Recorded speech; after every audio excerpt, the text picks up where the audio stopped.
We go to St. Augustine, me, Josh Adele, and Cody Larson. Josh Adele, one of my closest friends to this day. Cody Larson, I haven't talked to in a while, but we were friends at the time. And we go to St. Augustine Beach. I think I was 20. I wasn't 21 yet because that was very important in the story. We go to some beach bar, like they don't ID, whatever. We get very, very drunk, as college kids do. So we go outside and like we're waiting. Josh's parents had a condo in St. Augustine, but it was far, so we would call a cab, and we're waiting for the cab, and this cab's taking forever. And there's one car in this like dirt parking lot, and so we're like I said, very, very drunk, like kind of stumbling around, being very dumb, obviously, not thinking. And I lay on the hood of the car, and I'm kind of like taking a nap, like half asleep, like waiting for this cab, whatever, sprawled out in front of this car. Cody, he opens the back door, and it was unlocked. We didn't break any, and that was important too in the long run. We didn't break in or anything like that. It was unlocked, and he lays down in the back seat, and we obviously weren't thinking. There's one car there. The bar's just closing, so it was one of the bouncers' cars. And the bouncer runs out, and he's like yelling back in. He's like, they're trying to like steal the car, break into the car, whatever. They call the police. And Cody was on probation for something that had happened in high school. So he hears police, and he took off. And I see him running, and I'm like, like drunk and blur. Like I see him running. I'm looking back. Like I see like 6 bouncers running at me, and I'm like, no shot. I'm dealing with this. I took off. So Josh, like I said, he's one of my closest friends. So I can, give him a little shit on this podcast. He had he had just come off a torn ACL. Oh no. So like me and Cody got away. We were out. We were long gone. And Josh couldn't really run. So they snatched him up. And we always say if he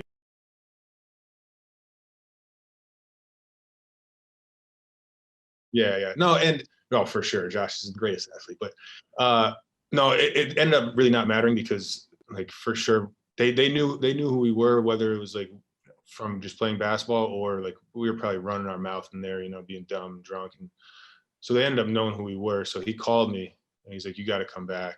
Like they have me in cuffs, so you got to come back, whatever. So I went back and they put me in cuffs, put me in the back of the cop car.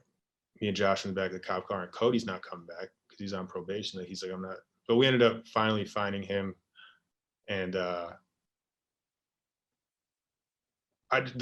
worst part was the recording. There was like a 30-minute audio, which thankfully is somehow gone. I think we got like the lawyers somehow got that off the internet. I don't really know how that worked, but thank God that's gone.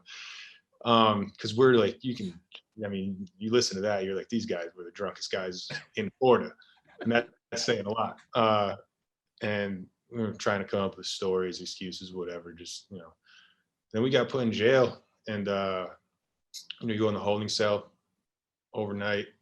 We tried to, you get one phone call, has to be to a landline, call home, nobody answers. They were at a Thomas's AU tournament in like Connecticut or something.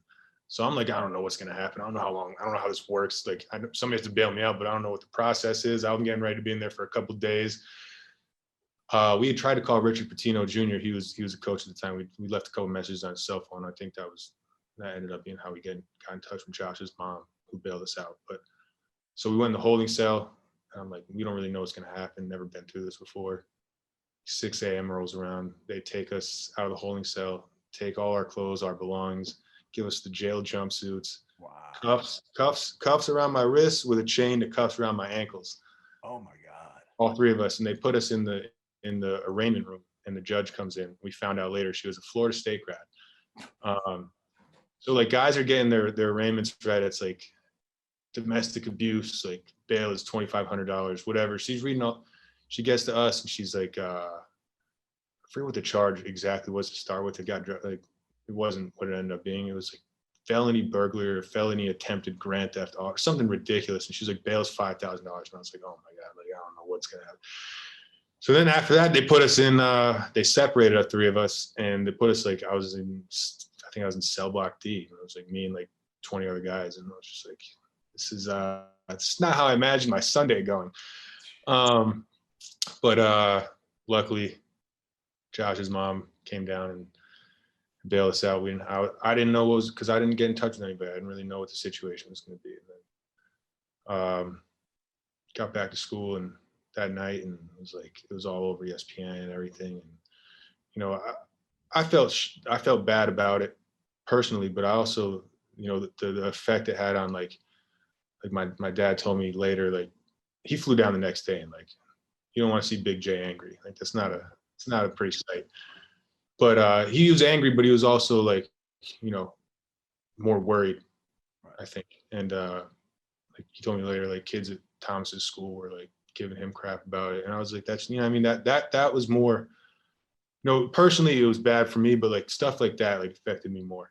But I think, so actually the most important part of the story I didn't mention is, at that point, it was after my sophomore year, right after the sophomore season, everybody's telling me to transfer. Everybody's like, leave the school, because I hadn't had a great sophomore year. I played well at the beginning, got hurt, and like didn't have a great sophomore year. And everybody's like, go somewhere else, blah, blah, blah. Everybody, from all the history, like my basketball history in my life, from all angles, everybody's telling me to leave. And so I met with Coach Donovan earlier in the day that this happened, that night. So like Saturday, I met with him in his office. He was like, what do you want to do? He's like, it doesn't matter what anybody else is telling you. It's up to you. It's your decision. Like, it doesn't matter where you go. You can't run. Like, if you want to be great, it's not where you go. It's not like, it's what you do to become great. It's not the situation. Like, you're not running from this here and going somewhere else, and it's not going to just, the switch isn't going to flip. And I remember I got like really emotional. I'm not an emotional guy, that. Like, I'm very even keeled, but like I broke down and I was like, I love it here. Like, I want to be here. He's like, then tell everybody that. He's like, who cares? Like, cut all that out. Like, it doesn't matter. He's like, none of that matters. He's like, what you want to do is what's important. So I came out of that, like a weight was lifted off my shoulders. I was so happy. Then I get arrested, and I'm all I could think about is like, he's kicking me off the team for sure. Like, I'm done. No question. I got back. I think I met with him Monday morning. He was like, listen, we all make mistakes. Like, we'll get through it. And I was just like, this guy is an unbelievable. That's the biggest thing. Him as obviously an unbelievable coach. Him as a person, like, just one of the best people I've ever met, ever had the, honor of being around. So when that happened, like he might not have done exactly what you did, but let's face it, Billy Donovan was not the model citizen probably as a kid. No 19, 20-year-old Division I basketball. Yeah, when 19, 20-year-old college guys are not. No one's, That's right. Everybody's doing something. But that helped your career, Erik. Like that was a crossroads for your career in which it could have gone completely south, and instead it kind of, right? What did it do for you? I mean, it just kind of like grounded me and made me consider what I really wanted out of my life. I was having a great time in Florida as a freshman and sophomore basketball player. Like, I was having way too much fun, no question. And like basketball was part of it. Like, I enjoyed that, but like I was just having too much, and like I had to really refocus on what I wanted out of my life, and that was basketball. That was what was always my love, the most important thing to me, and it definitely refocused me. And like I fully recommitted to the game and went back to work like it was square one with my dad in the gym. Like, I was in the gym, I couldn't do anything with the team for a while, but I was in the gym every day for hours. And like you said, it changed my whole career path, no question. And I became probably the most pivotal point in my life. Very cool. So, that's the story. No, it's very cool because, again, I was worried about you. I remember talking with Jay that night, and I was worried about you that next day of like what would happen, because I knew everybody was telling you to transfer, and I probably thought it might have been the better spot too. Maybe I thought it was just good to have a fresh start maybe somewhere else. But man, sticking through it, more kids need to do that these days. You know, you guys can talk about that. Like too you, many you kids said earlier, would have just gone. Like you said earlier, you know, the best thing for me about going to Florida was Coach D like instilling a different level of toughness. You know, like I was telling Pat, our high school practices at St. Mark's physically were the hardest practices I've ever, like, no question. Like the amount of running that Coach Luke put us through, and just like physical, like borderline abuse. You know what I mean? Not, but not. You know, it's just he was just tough. He was just a Old tough school. Yeah. Oh, so old school. And like, I thought I was tough, but there's a whole different level of toughness. That's not, you know, oh, like I'm a tougher guy than you. Like I'll beat you up, or like you know, it's more of like a mental, like long-term strength. You know, like you have to look at it in a different way, in a larger way. Like toughness isn't about, people have this idea of toughness. It's just like, oh, the bigger, stronger, you know, what, it's like mental perseverance. No matter what happens, like you have to stay focused, always on like the right now, as Coach Donovan always preach.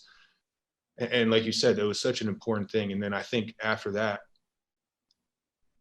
him having that faith in me, you know, kind of reinvigorated my